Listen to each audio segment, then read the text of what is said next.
Dan Allah nu Al-Aziz, perkasa. Artinya Allah gatu donyanya tidur Allah, hana masyarakat ngumpulain, dan Hakim, bijaksana bak gatu makhluk.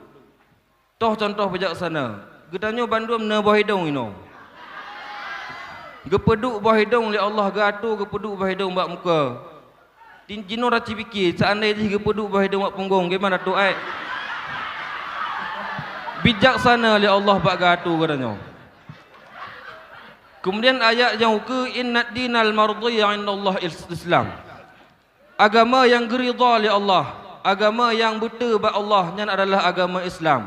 Toh agama Islam, agama yang geba li Nabi zaman, Nabi Adam Islam geba agama, Nabi katanya juga Islam.